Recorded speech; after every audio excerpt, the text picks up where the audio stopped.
Mike Kelly, are we good to You're go? good. Yes, you are live. Okay. All right. It is actually 7:01. I will call this meeting of Chalfont Borough Council to order and ask everybody but Mayor mute, and we will do the Pledge of Allegiance and not try to worry about being in sync. Go for it, Mr. Mayor Wallace, please. I pledge allegiance to the flag of the United States of America, to the republic for which it stands, one nation under God, indivisible, with liberty and justice for all. Thank you. Thank you, Mayor Wallace. Dawn, would you call the roll, please? Brian Wallace, Here.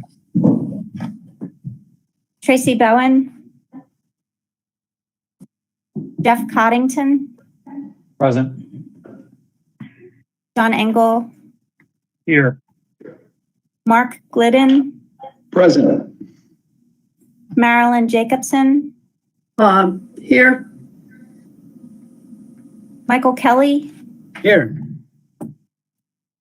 Mitch Meyerson, Here. Thea, Dawn Kern, Here. Mike McGinnis, Here. Pat DeGangi, Here. and Richard O'Brien. Here. And we have, go ahead, Dawn. I was going to say, I'm looking for, there's a lot of people on the screen. I'm looking for one of the officers, but I don't see one. Nor do I. And we have some members of the public, just for note. I will announce that this meeting is being recorded. Does anybody know of any changes, additions, or deletions to the agenda? I do not. I see none. Okay, we will start with public comment on agenda items only.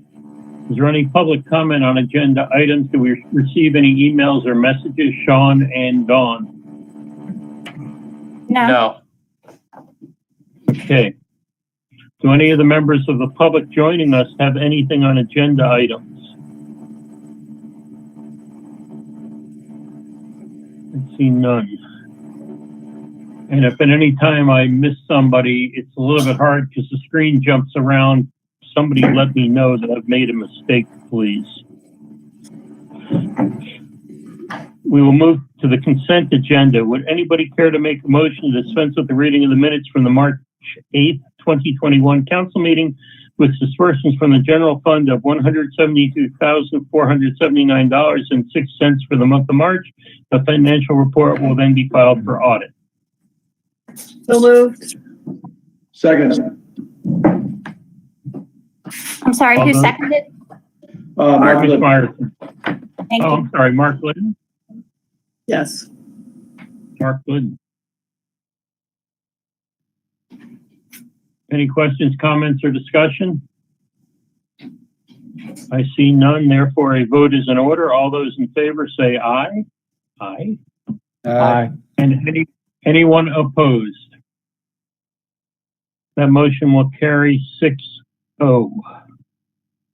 Julie Davis, is Julie? Yeah, there you are. Hello, Julie. Hi. How are you? I'm good. You're a special item with the audit report tonight. All What right. do you have for us? Well, hopefully you all have a copy of it in front of you so that you can go through it line by line with me. I promise not to. Okay, so hopefully you have it in front of you. I will do a pretty broad overview of it. As always, please interrupt, ask questions if I skip over something that you need to know more about. So we're going to start with the independent auditor's report, which is the opinion on the audit. And it is a clean opinion. There were no qualifications or modifications to the opinion. So that is good news. Moving to page 3 of the report, this starts the management discussion and analysis section. This was written by management, by Daryl, I guess. So I'm not going to review that. It is actually your document, and we're just going to skip over that. It's basically a summary of the year. And we're going to go to page 13. So like I do every year, I will explain the 2 sets of statements. We have a full accrual statement and we have a modified accrual statement. The full accrual statement is a long-term view of the borough's financial position. It presents the non-current assets and the non-current liabilities, and it also presents it in with all your government funds together, so you get an overall picture of the health of the borough. So I'm not going to go over it in too much detail. There are a few things on this page I want to point out that are new. The first thing is the equity interest in the joint venture of $361,000. So what that represents is the money that the borough's share of the costs thus far for the police headquarters. So this isn't going to be an asset that you depreciate. It's going to be an asset that you have an investment in, sort of an equity interest in. And then, you know, your agreements all spell out what happens if you pull out, and you would get some of that back if you did. So, so that is a new line item this year, and that will grow as the headquarters is completed. Accounts payable and accrued expenses is much higher for 20, excuse me, than you're used to seeing. And that is, again, that's the other side of the police headquarters costs, because those bills came in after year end, but were incurred in 2020.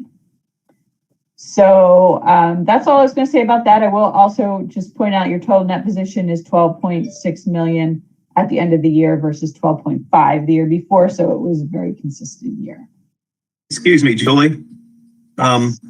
Is there a depreciation aspect of it, of the of our interest in the police? No. Yeah, okay. So you will not recognize depreciation on that asset. Okay. Is that 7 million the total cost of the sort of the equity to date for everyone involved, or is that 1/3 of the number for Chalfont?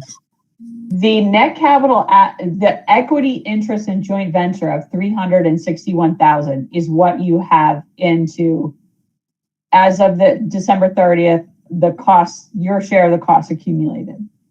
The rest of that, the 7.287 million, is the borough's assets straight up. Those are your capital assets, and they are depreciated.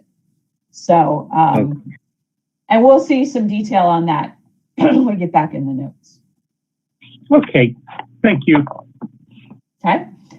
And then on page 14, we have the statement of activities on a full accrual basis. Again, all the governmental funds collapsed into one statement. And you can see the third line from the bottom, the change in net position for the year was 54,000, which is pretty much a break-even year, which given, the events of 2020 is pretty good. Okay, so moving to page 15, this starts the second set of financial statements, which is on the modified accrual basis. These statements are a short-term view of the financial position of the borough and are presented in a fund format. So we do a calculation in the prelim stages of the audits to determine which funds are major funds, and you see the details on those presented, and the rest of them are presented in a non-major fund. Column on the statement. So for 2020, the major funds were the general fund, the capital reserve fund, and what we're calling the capital fund, which used to be called the equipment fund.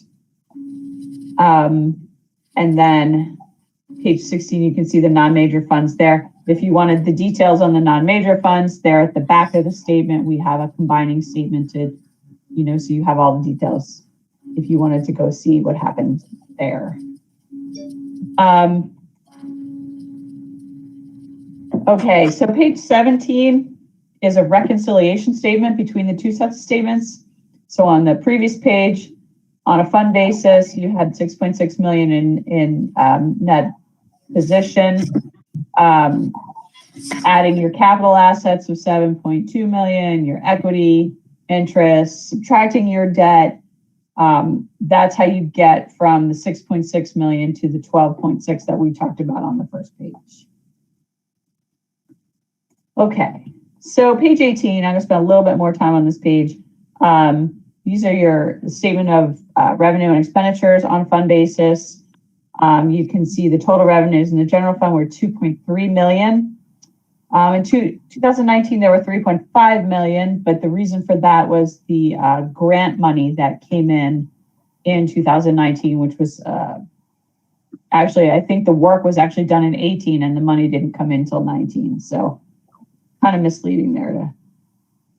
It was remove the grant money and it looks pretty similar. Your taxes are down on the general fund, but only because you moved some of the millage to the debt service fund.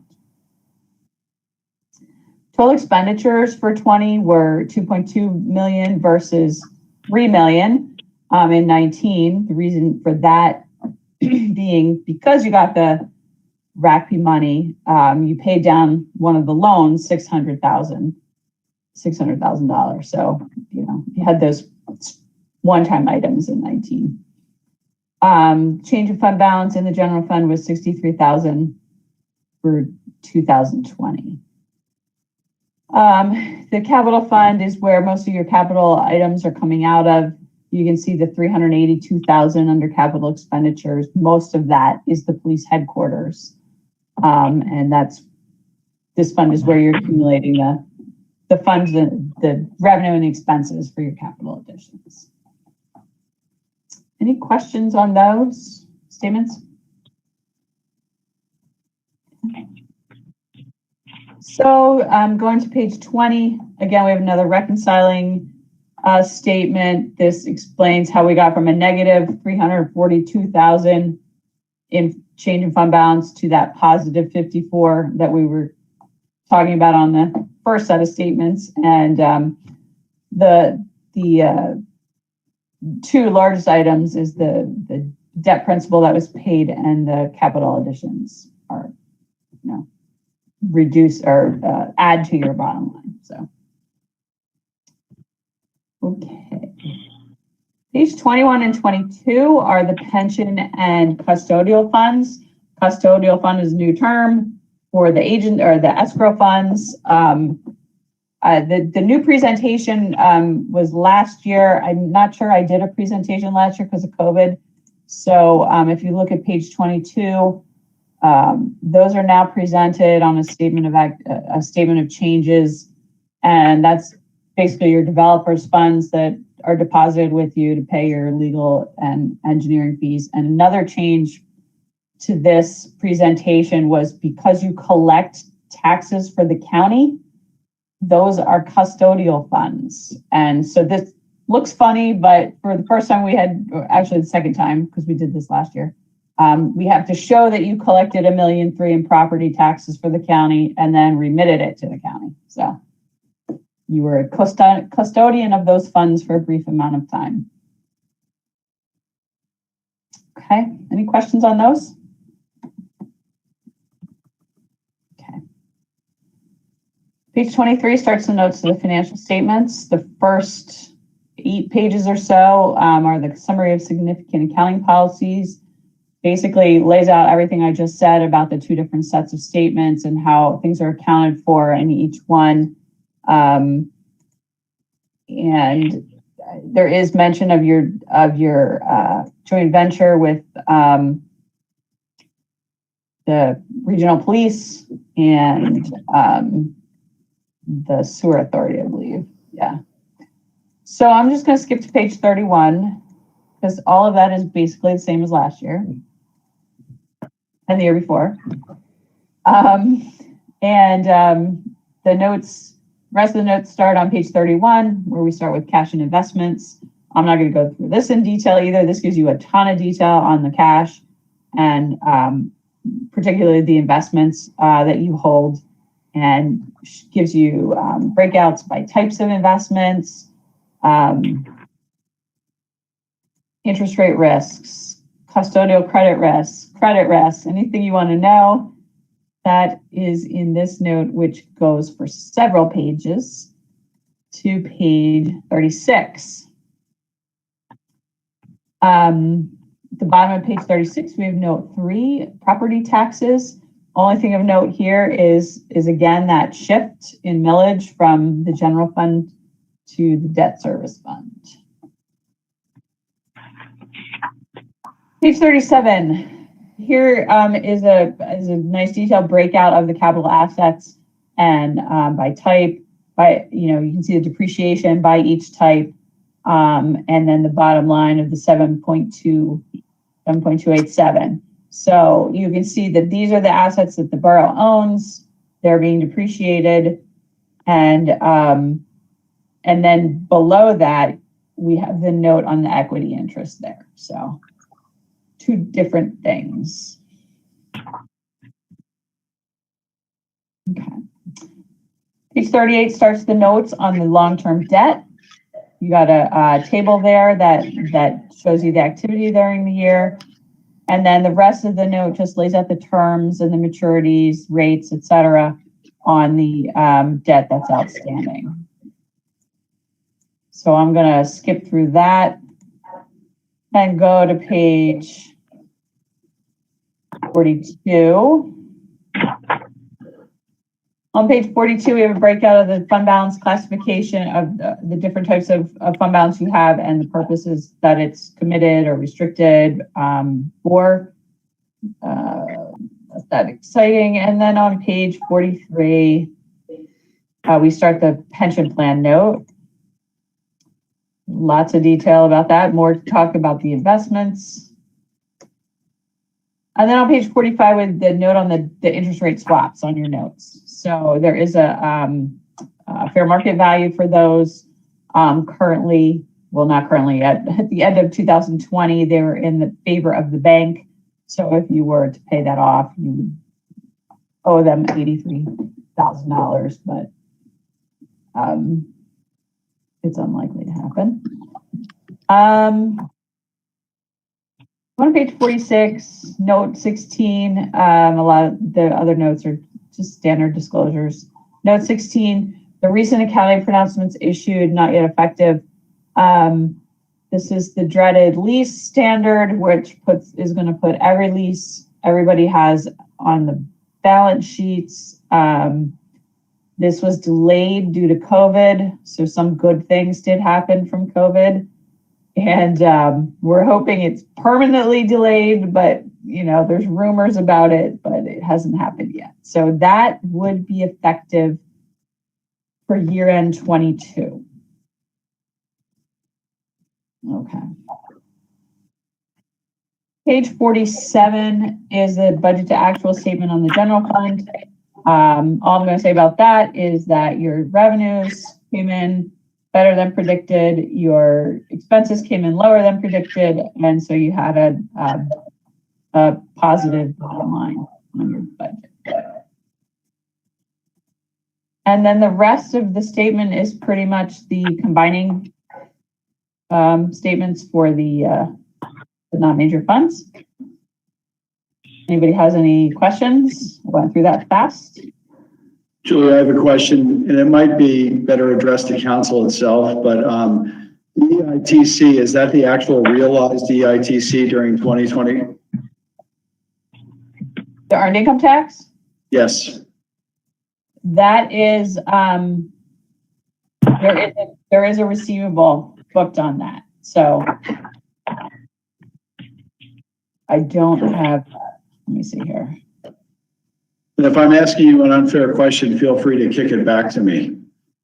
No, if your question is, did you collect all the amount that's booked there, then no. Okay. But there's a but.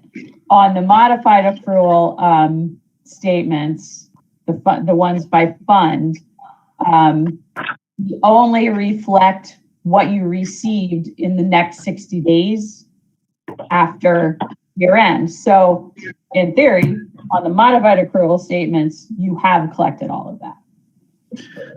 And do you have any idea? Do you know what was budgeted by council in 2020 for EITC? I think you were over budget. I think you received more than you budgeted. I do know. If you give me a second, I will find it.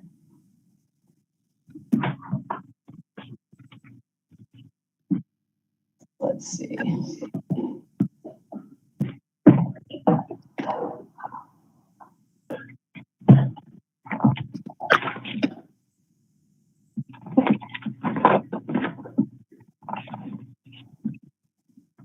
Sorry, I have to pull up these large spreadsheets that take a while to load. It's okay. If you feel like it was close to or above what was actually budgeted, that's enough. I was really more concerned with what effect the pandemic may have had upon our EITC last year, and it sounds like it didn't have any effect. Yeah, you were over budget. Or no, yeah, you were over budget. Yep. You were at budget? Yep. And do you know how much of a receivable is remaining? Don't off the top of my head. It's okay. Well, it's all right. On the modified accrual statements, the receivable is the 60 days what you received in the 60 days after year end. So there would be nothing left on that because we knew you collected it or we wouldn't have booked it. On the full accrual statements, we do an estimate of what we think it'll be based on history because there's no way to know, what people are going to file on their tax returns. And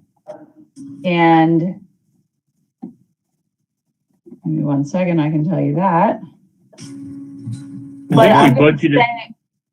But let me just say, we're pleasantly surprised. We're finding that our income tax hasn't been hit hard yet from the pandemic. You mentioned that our expenses were lower too. Was that COVID related? Could be. Okay. Yeah. We may have collected less, but it didn't affect us because we spent less. Yeah. But both are kind of true. How much you've collected since then? John? Yeah, both are kind of true. I mean, we definitely changed our spending habits based on we didn't know what was going to happen, and the numbers from revenue side were, for the most part, everything was above what we had budgeted. There was little effect as of last year. So Julie, I know it's impossible to predict, but you say you're seeing the trend is that people are collecting about what was budgeted or possibly more. Yeah. Okay. Do you have any, I know, I realize you're not a forecaster, but do you have any idea if that trend will continue into this calendar year? It'll be interesting to see because you might see some of the effects of the pandemic coming with people's final, as they file their final tax returns, which you're not going to know until after Thursday. Right. So I think that's where we're going to find out. Okay. But I know that Berkheimer, I know they're Montgomery County, but they were predicting, they weren't too negative in their predictions for 21. They do analysis and they generally shoot that out to their municipalities. And I know Keystone does something similar. And they're lower, than previously, but they're not as bad as people thought they might be. But we'll see. I mean, I think the proof is going to be in this filing season, what you see on the tax returns. So. Thank you. So in other words, we did a really good job in predicting what the. Yeah, I mean, Hey, Brian, we're just glad- 9 months. Looks I'm just good. glad we're not Philadelphia with a $200 million hit to their 4% income tax. And I think that was in the last quarter. Right. People are working at home. Yep. Yep. To our benefit. People are working at home. We purposely, and I won't give you the numbers because I don't remember and I won't say things just off the top of my head, but when we did the budget, we had reduced expectations we put forth on the earned income tax. Because as always, at least in the last 12 or however many years I've been around this budget, we've always tried to be conservative on our income and actually look sort of worst case on expenditures and conservative on income to avoid surprises. And if I read it right, Julie, is the earned income tax the Act 511 or does that include other stuff in it? Do you know off the top of your head? It includes other stuff in it. All right. Act Then I don't 511 have a good number. other stuff in it, but yours is the EIT. So Yeah. Then I don't have I can't answer Mark's question off the top of my head then. But I think we took down our expectation from the earned income tax somewhere between 7 and 9%, if I remember correctly. That's correct. So we John. were conservative. Pardon? That's correct. Yeah. So, I mean, and we hope it didn't happen. It didn't happen, but it would have been worse if we had been very overly positive and then had a big hit. It would have been a problem. So that worked out well. Any other questions? Yeah, I have a comment. I think we're also going to experience some delay in earned income tax money because your federal taxes, your return is not going to be complete. Mine won't be complete until for another couple of weeks because it's not due for another month. So I'm not going to speculate what the payment is until my taxes are done. but local Well, Keystone- will be Thursday. Keystone the earned income tax was the one thing, it is all controlled by the state legislature. We have no control over the rules. And that was one thing they did not extend. There was a note on Keystone's website yesterday or today indicating that the tax is due on the 15th, but they wouldn't start penalizing until some point in May. So effectively, they've given an extension in principle, but not in reality, because the state would have to change the date. But if you go to the Keystone Collects website, keystonecollects.com, you'll see their note. And I put it up on Facebook, but I don't know how many people see that. So that's all. And Anything there's else for Julie? I have a question for Julie, please. Julie, what's your opinion on the financial condition of the borough, please? I mean, it looks strong. So you had a positive year. You've got, sorry, I'm going back to a different page. You have investments in reserve. You have cushion. So you have plenty of borrowing capacity. Not that you want to, necessarily have to do that, but the amount of debt that you have for the size of the borough is not that much. So, yeah. John? Yes. Yes, I'll just say, since people entered a few comments, I'll just give you a comment as a local small business owner in the borough. Business is booming, with the exception of a few certain, like in-seating restaurants and whatnot. We all speculated what would happen at the beginning of the year. Like I say, we made out very well, and people are spending, and when they fix up their homes, it's a very good sign. So I think we're going to be in good shape. That's great. Anything else? I see nothing. Julie, thank you so much. You bet. Thank you. Okay, All right. thank you. Everybody have a great night. You too. Mr. President, Yes. I believe we're supposed to approve this audit. Is that, we do this every year. Yeah, we do. We always forget to do it, and you always remind us, so that's a good thing. Thank you. Would anyone perhaps care to make a motion to accept the auditor's report as submitted? So moved. Second. Is there? I heard, second. who was the first? Who was the first second? I have no idea. Mike Kelly. I'll take it. Okay. A motion by Marilyn and seconded by Mike Kelly to accept the auditor's report. Any questions, comments, or discussion? I see none. Then a voice vote is sufficient. All those in favor say aye. Aye. Anyone opposed? I see none. And thank you, Marilyn. Appreciate that. We will move to the council committee reports. Mayor Wallace. Yes, you will see, I guess I'll follow up. It sounds like our letter and our efforts from Sean and other municipal managers have been successful in getting PennDOT to pave our road, get the whole road paved. Actually, Aqua was going to be paving it. Somehow they twisted their arm to get them to pave the whole road versus just a section.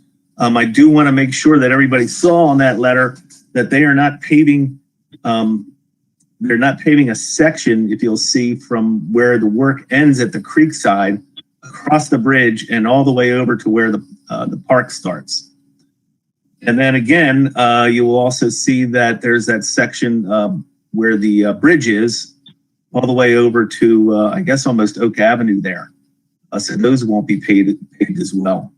But that was a good effort. It was a good community effort. The CNBBA also sent letters out to PennDOT as well. So that was a very good community effort, and I want to applaud everybody for participating in the great job that they did.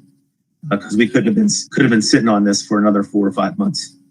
Yeah, Brian, I'd like to thank Jeff too for starting that whole movement to put the letters together. So it was a group effort by everybody, but I'd like to thank Jeff for the idea. Great job. Great job, everybody. That's the mayor's report. Well, would you like to move to the Central Bucks Regional Police Commission report then, Mayor Wallace? And you'll see in your packet the annual report for the Central Bucks Regional Police Commission. If you look through, it's pretty impressive. The services that we provide. And, you know, one of the things I want to point out about that, which is unique to us, not just to us, but unique locally, I think, is we have a police fund that local businesses contribute to. We have not paid for a dog or training or the cars that they go in. We have not paid. We just got a grant, a $276,000 grant for victims assistance that we do not pay for. It's a grant from the state, and evidently it's a very hard grant to get. So the CDRPD is constantly looking for ways to fund these extra programs that take us above and beyond our local, I don't want to say competition, but our local other law enforcement. This is a big deal. Nobody has live scan. We have live scan. Nobody has dogs. We have dogs. And nobody has victims assistance. This is a huge step forward in our policing. You know, we might think that here in the suburbs, we're relatively untouched by crime. Well, when you are touched by crime, it's a traumatic experience. And what we're trying not to do is just leave people alone after that they've been victimized. So we have someone that actually calls them up, discusses their needs, and helps them to find help from whatever they need and direct it. And then these people follow up to them to make sure that they don't fall through the cracks. So that program is really special and puts us up above and beyond the rest. I also want to report, we hired two part-time officers. As we were scheduling one of them to be sworn in, she was snatched away by another department. And this is one of the issues with staffing on the police commission, is that although we have enough staff to cover, it really stresses the system when somebody's out sick or somebody's not around to fulfill a shift. It forces some of our officers to work 18-hour shifts, and that's not good. We've been trying to get all members of the commission on board to fund another 3 or possibly 4 officers over time, and I personally will be pushing for that in the near future as we go along here. This issue with hiring part-time officers to fill these positions, this is just, chasing a dog's tail around. It's the same thing that happens every time. We train these people, we might swear them in, and then a month later they go for full-time work because they need the benefits. So we have to get out of this self-destructive circle and expensive circle. We are getting to be known as the training police commission. We have such good training that they come here for part-time, and people that pick them up know that they're very well trained. So they know they don't have to train them again. So they pick them up and grab them and they're ready to go. So I personally will be pushing forward on that to, and I know I brought this up to council before, and as I remember, we have a lot of support from this council. We don't have the same support from the other councils, and I personally will be pushing forward to that. If anybody else knows any other members of other councils, I urge you, pick up the phone and stress that this is important. And I think our schedule for the, Marilyn, I don't know if you want to jump in on this, for the police headquarters is on track. Yes, it's probably going to run into September due to furniture delivery and that kind of thing. So I think our opening is going to get edged towards September because supply chain items and building being done in time for various furniture to arrive and then assemble. They thought the first furniture would be arriving August 18th. So they need like 3 weeks to get everything done. So I think we'll be in September before the grand opening, but things are moving along really well. Yeah, and we have a meeting there, what is it, Thursday, I think? We're going to meet there to walk through. You should be there on Wednesday. Is it Wednesday? Yeah, Wednesday. Yeah. Meeting to walk through, it's 3:00, correct? I get that right? Yes, the building committee meeting first and then a walkthrough. Yes. I believe that's all I have for now, unless anybody has any questions for me. That's all I have. Thanks, John. Thank you. Maryland Public Works Committee. Yes, I just wanted to highlight one of the items in the packet. Once we get the Butler Avenue paved, I think we also need to be attempting to get Bristol Road extension earlier on the tip. Originally, it was supposed to be done January of 2025. So there has been work that has been completed, but they pushed that back to completion of 2032. And a concern is that when they do work on the bridge at the Creekside, I know I call it the Creekside Bridge, it's going to be a detour issue. And if we don't have the Bristol Road extension in place at that time, I think the covered bridge is going to get a lot more traffic as a detour, and it's just going to make life more difficult. So I see that as our next letter writing campaign to try to push up the Bristol Road extension, put it back to where they had it, and they had various studies and things that have expiration dates, I believe. have been completed. So I'm hoping that we can put a little pressure, especially if there is some money coming towards the state and traffic improvements. The other item is the 5K. The series held its first live race. It was very successful. They do start off socially distancing runners. They wear a mask until they take off, and they have to put the mask back on at the finish line. It extends the time for the start and the finish. So Chalfont's race is a virtual race, and so we will not be holding the event in June other than for runners that will be running it virtually. So far, we have 50 runners that have registered to run. Most of them are ones that deferred their money from last year. They've deferred to this year, and they will qualify for a shirt. And we intend to offer to those sponsors that last year provided us with a sponsorship to allow them we'll put their name on this year's shirt. Right? We have 12 of those sponsors. Mitch, do you have a question?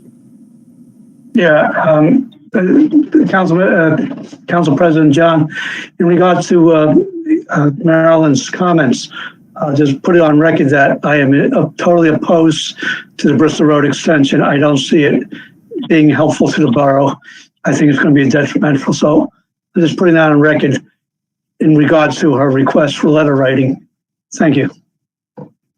Okay, so noted. Does that complete your report, Marilyn? Yes, it does.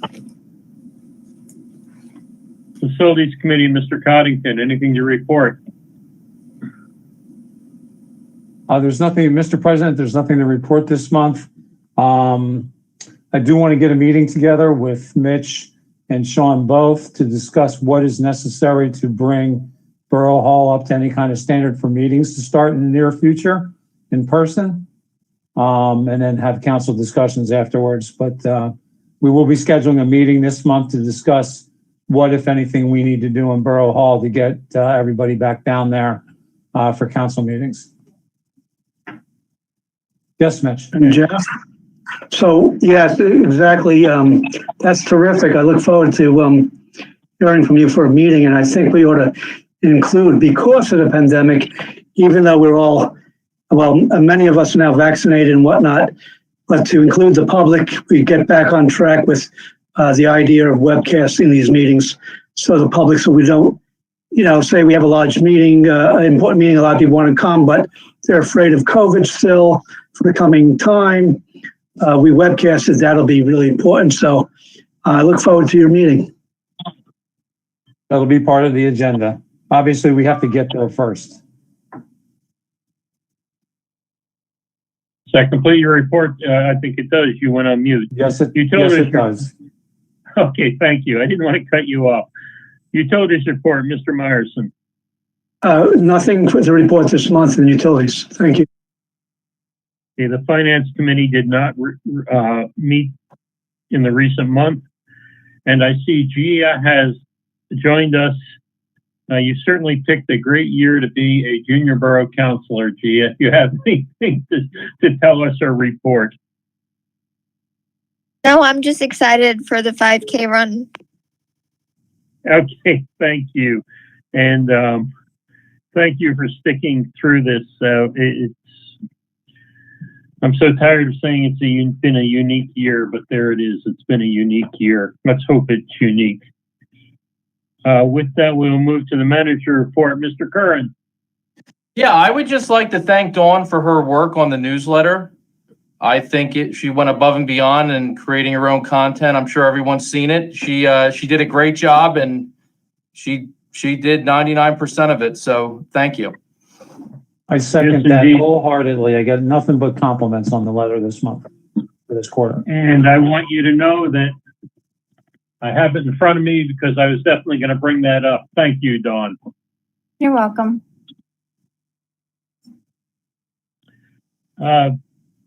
Engineers report, Pat DeGangi. I lost Pat. Where'd Pat go? I'm right You guys here. gotta Thank stop you, Mr. moving President. around on the screen. You have a copy of my written report. The only item maybe to highlight is the Chalfont Crossing development. Construction progresses out there. They're constructing the utilities in Butler Pike in advance of paving that road. So that's where the focus is right now, along with storm sewer.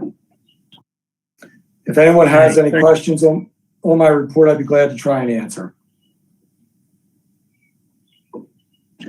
I'm sorry, John? Yes, sir. I actually, thank you, Pat, but I didn't realize Sean's report was over and I wanted to ask the borough manager three quick questions. First is, Sean, do you have anything to add? I don't know if the public, if you brought any information to the public regarding what Chalfont can expect for as a benefit or what we'd get out of the COVID relief bill. Well, I mean, we know what we're going to get dollar-wise. I've shared that via email. We are still unsure exactly what restrictions will be placed on that money, and exactly, it looks like we'll get half this year, half next year, sometime around the June timeframe. But we're still waiting to get an exact, what the stipulations are, what can we spend it on, and what we can't. So once we know that, the finance committee will have some discussions, to be had. That was something like $400,000. Yeah, I have to pull up the exact number, 420-some thousand, I believe. Yeah, 420. 200,000 per year. Yeah, Sean, also, just real quick, as we discussed, the money cannot go towards the police pension fund. Is that correct? The preliminary, the couple restrictions that they put out there did state that you can't use it towards a pension fund. and Sean, touching back on the repair of Butler Avenue, my concern is, and I've seen this before, that when they go, whoever ends up repaving it, they get to the base problems. And so will you be able to be in on meetings and point out certain areas that are always washing out and collapsing? I've requested a meeting with PennDOT to go over the Aqua trench and everything around the trench will be restored by Aqua, but they will not do base repair anywhere else. I have requested a meeting with PennDOT to go out and walk the area before any paving is done. So, amongst other things, I've asked of PennDOT. So I'm waiting to hear back. But yes, hopefully some of the bad areas will get base repair before the mill and overlay. Good. I think we just touched on it, and we are getting closer to meeting in person. So I think Jeff's meeting will address that question. Thank you. Just one last question, Sean. I mean, we're 1 week into their 3-week promise. What does that look like? As far as I know, we are still on track. Within that 3 weeks is what you're going to see is them they're going to come in and start doing the, trench restoration. So I have not seen a schedule for the mill and overlay, but they do anticipate starting the trench restoration as per their schedule.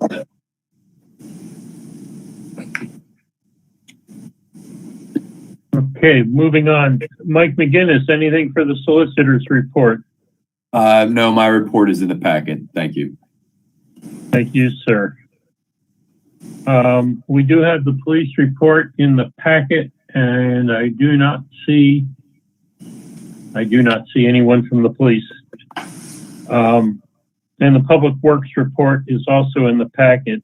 They've been doing a lot of work and doing very well, and they're down a staff member. So I think everybody should be very pleased with what we're seeing out of Public Works.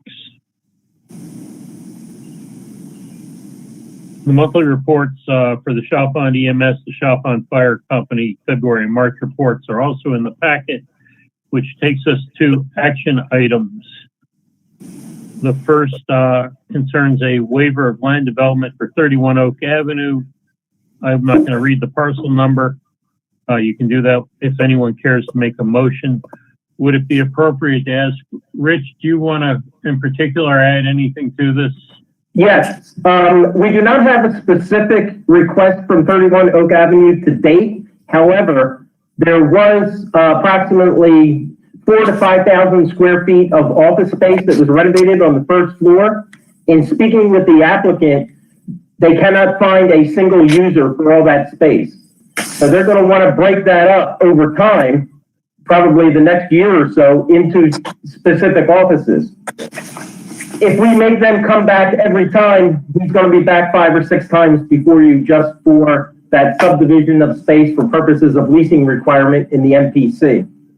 So in order to expedite people coming into the borough and hopefully expediting businesses locating in the borough, my request is that we grant them a blanket waiver of land development so that 31 Oak Avenue can subdivide that space as they see fit within the building, as long as all the uses are pursuant to uses by right in the district, and there's no additions or any outside storage or anything else associated with whatever they're doing.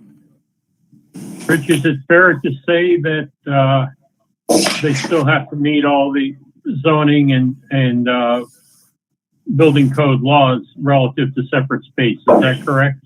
Absolutely. Okay. Does anybody have any other questions? I'll then make a motion to, approve action item number 1 as said by Rich O'Brien. Second. As stated in the, as listed in the agenda, perhaps, would you say, Mitch? Okay. Yes. Okay, we have a motion for action item number 1 pursuant to the, and actually, let me just clarify something with either Sean or Dawn. Is in the published, because I'm looking at the council copy, is this, does the public see the same thing I'm seeing on my copy of the agenda? Or is it in the public agenda? They just don't see the motion. They see everything else. Okay, so the bold is there. Okay, we have a motion. Do we have a second? Second. There's a second, I believe, Sorry, Mr. who did the Coddington. second? Okay. Jeff, was that you? Yes, Jeff Coddington. Yes. Thank you. And before we vote on this, since we do have public, is there any public comment on this agenda item? I see and hear none. In that case, Mike McGinnis, can this just be a yay or nay vote? Yes. It's not a resolution. Yes, it can. Okay. With no further discussion, I see none, if I'm not mistaken. All those in favor signify by saying aye. Aye. Aye. And anybody opposed? I see none. I'm sorry? I heard something. Was there a nay vote? No, okay. Action item number 2 is amendment of Chalfont Borough Council to approve a waiver of land development for 153 East Butler Avenue, parcel number 07-008-003-001, currently owned by Main Property LLC. Rich, once again.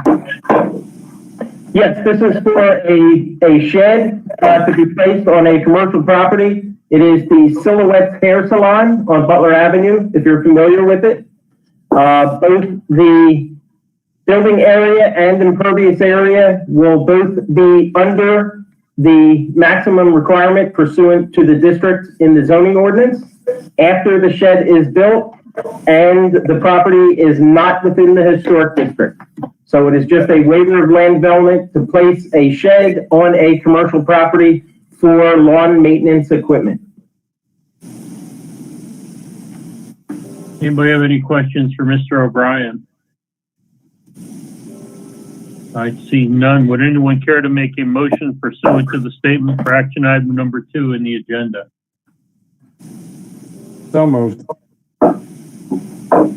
Second, Is there, we have a motion by Jeff Coddington and I believe a second by Marilyn Jacobson. yes. Is there any question, comment, or discussion from council? Or from the public?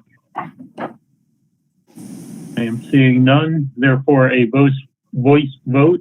All those in favor say aye. Aye. Aye. And opposed? That motion carries unanimously. And our third and last action item is would be concerning resolution 2021-03, purchase of a 2021 Z970R Z-Track zero-turn lawnmower from Robert E. Little, Inc. in the CoStar's discounted contractual amount of $13,266. I think at this point, Sean, do you want to add anything to this action item before as explanation? Not particularly. This was a budgeted item. This has been coming up on the 5-year plan. It's due. The mower that we're currently replacing is a 2001. It's due to be replaced, and we had budgeted, I believe, $19,500 or so for it, and this came in well under budget. We're going with a gas engine instead of a diesel, and that's why you see the savings. Sean? Mr. Munderson, Yes. yes. Thank you. Sean, is this a John Deere tractor or a different brand? John It is Deere. John Deere? Okay, so, and it's made in America. Yes. Okay, great. You get a warranty with this? It gets a standard warranty, yes. And it's being purchased through the CoStar's contract price. Would anybody care to make a motion perhaps to approve resolution 2021-03? So moved. Is there a second? Jeff Coddington. Seconds. Thank you, sir.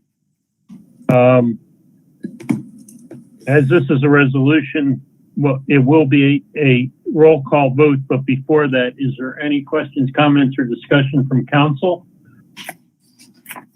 What are we doing with the old tractor? We'll be selling it. We'll probably be going through Municipid to sell it off, but that's yet to come. Okay. So that further Sean, this reduces is- our investment. Is it worth anything? It's a 20-year-old tractor that is probably just shaken to death. However, What brand is the old one? Yeah, I mean, seriously, are we going to get $500 for it or something like that? Is that? I think we'll probably get around 1,000. What brand is the old tractor? It's a John Deere. John Deere. Oh, so you'll get something out of it. The John Deere's last forever. I think it's a real compliment to Public Works that they've kept a mower that's been used heavily for going on 20 years operating and working for them.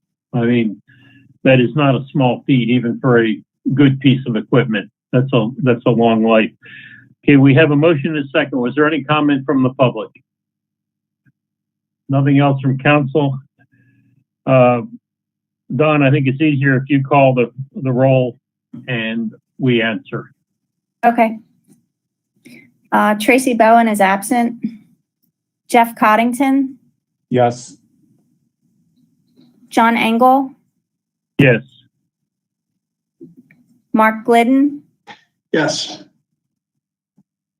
Marilyn Jacobson, Yes. Mike Kelly, Yes. and Mitch Meyerson. Yes. Thank you. Under old business, It's listed as letters to PennDOT there regarding the condition of Butler Avenue. They're in the packet and we've had discussion. Does anybody want to add anything to the old business? I see none. There is no new business correspondence. Do we have any correspondence, Dawn? No. And now we come to the public comment period. I know that our visitors from the public want to address us, or at least I believe that to be true, and this would be the appropriate time. Normally we have you raise your hand, but it's a little bit hard to see some of you. So who wants to speak?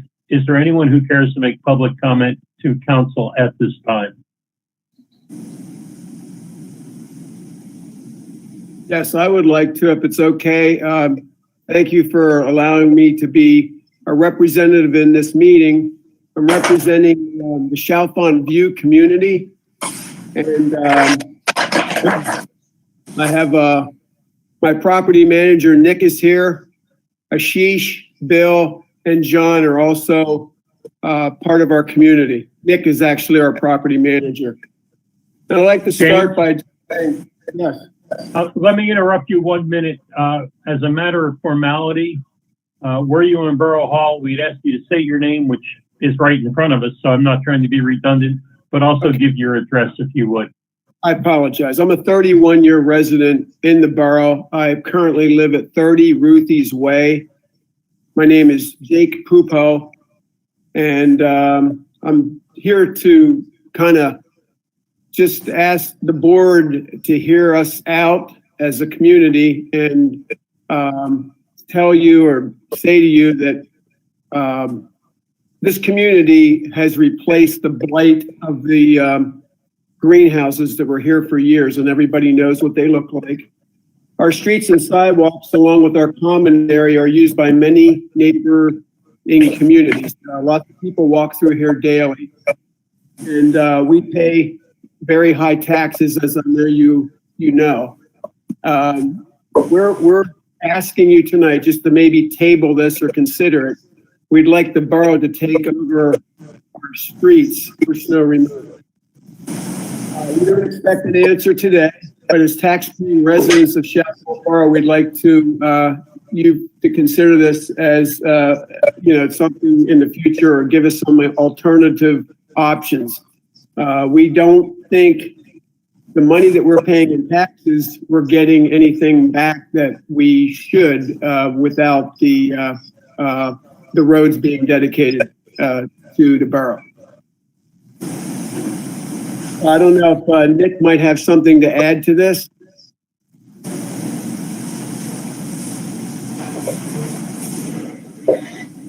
It's Nick Hano here. Just that I am responsible for the HOA in terms of management. We take care of the borough. I'm sure familiar because I believe you had to approve the. It's Nick, we're having problems hearing you.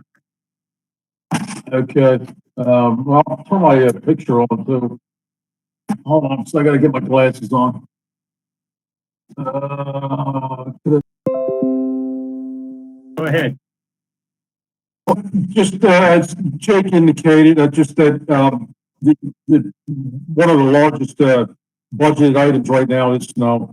And what we're asking is, he indicated the roads are scheduled to remain private. With eventual replacement, we would still be responsible. Nick, I've got to tell you that we're not hearing you. It's the joy of a Zoom meeting, or of a GoToMeeting meeting, excuse me. Can I just interject again, since Nick's having some problems? I'd just like to say that the length of this road is not more than 5 football fields. It's really, I know you're all familiar with this road. It's not that long of a road. And like I said, hopefully we can table this and we can come back and a month or two and discuss it at length if you can think about it. Well, I would like to, oh, I'm sorry. Somebody else, go ahead. I cut you off. This happens with the lag in the meeting. Sorry, my name is Ashish Shah. I am also from the same community, residing at 28 Westview Avenue. So basically what I wanted to say is I just wanted to support Jake's thing that we want to dedicate Lodi's Way, like at least the snow removal part of it, to the borough. I want to add another thing, the way the community is laid out. There are at least 4 homes in this community out of the 58, which has nothing to do with Lodi's Way. They are on Westview, the first 4 homes on Westview. We are also paying the whole of taxes. We are paying the HOA dues. And we have nothing to do with Rudy's Way. But still, we have to support the entire snow removal on that street, which is completely unfair from our perspective. So this is it's a very small road, as Jake was pointing out. So I really would appreciate if the borough is willing to take the snow removal responsibility on that street. I have heard, first of all, if I'm not mistaken, what I believe I have heard, and it's because of the audio quality that I'm saying I believe I heard, that there's a request from Mr. Pupo. If I've said have I pronounced your name properly? You said it properly, John. Thank you. Okay, it's a matter of respect, something I've always tried to do. What I've heard from you, I believe, is you're only talking about snow removal, other people, but when you say dedicate, it goes beyond that. What I'd like to suggest is that as you all seem to be representing the homeowners association, that you could reduce your request to writing so it could be given adequate consideration first by staff, and then we see where it goes from there to council. Okay. One thing I'd like to add, Ashish was trying to say, and I'm sorry that I didn't include it. There's probably 8 to 10 homes that in Westview currently that are in our development. We have 58 homes. I think maybe 8 to 10 homes are on Westview, and they're already taken care of by the borough. The street that's handled by the borough. We don't do snow removal on that street. That's taken care of by the borough. Just to clarify. I understand that. But, you know, I think it would really be very helpful if this were, because when you saying snow removal and saying dedication are 2 very different things. Am I correct, Mr. McGinnis? Yes, Council President, and I would just briefly interject to follow up on that statement. Whenever there is a proposed development in any municipality, Chalfont or otherwise, there is a determination that's made either unilaterally by the jurisdiction or through consultation with the developer, wherein it's determined whether or not the roads are going to remain the responsibility of the community, or if the borough or township, whatever the case may be, is going to accept responsibility for those roads. And to Council President's point, accepting dedication of the roadway, which did not occur with this development through consultation conversations and everything that was discussed in this particular land development process,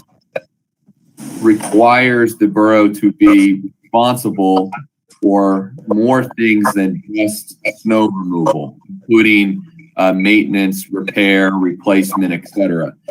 So I think what Mr. Engel was stating would be helpful for the borough in their decision-making process to have a clear understanding of what the associations and the homeowners are requesting, because there might, and I'm not saying there will be or will not be, but there might be a different disposition which is taken if the request is snow removal on Ruthie's Way versus the borough taking ownership and possession of the entire roadway, if that makes sense. Understood. I think I can get together with Nick, my property manager, and the board members, and we can draw something up and present that to the board. That would be, I believe that would be very helpful because we really need a solid starting foundation before we can do much more. And I hope you understand that. I mean, Absolutely. Thank you. You are welcome. And I will also say to you that, and this meeting was relatively short for some of our meetings. They have been known to go on longer. By starting with correspondence, we can move you up either under special items or probably not an action item because we wouldn't be ready to make a decision just based on input. But, you know, coordinate with our borough manager and we'll try to be fair to your time as well. Much appreciated. You are welcome, sir. Thank you. Is there anything else from the public or council? I see none. In that case, I will make the following announcements. The police, the Police Finance, Central Bucks Regional Police Finance Committee meeting will be held Thursday, April 15th at 6 o'clock. That'll be a remote meeting. The Chalfont Planning Commission, is scheduled for Monday, April 26th at 7 p.m. The Central Bucks Regional Police Commission will meet next on Thursday, April 22nd at 7 p.m. The Chalfont Harb next scheduled meeting is Monday, May 3rd at 7 p.m. And the next Chalfont Borough Council meeting is Monday, May 10th at 7 p.m. All of these will be remote meetings thanks to COVID. Does anybody have anything else to come before council? I see none. Therefore, would anybody care to make a motion to adjourn? So moved. Who said that? That was Mike Kelly. Mike Kelly. Thank you, Mike. I'll second. Little pictures. And it really Mitch Meyerson seconds. Okay, I was just going to say it really doesn't need a second, but Mitch Meyerson second. With no objection, we will stand adjourned. Thank you all. Good night. Buddy.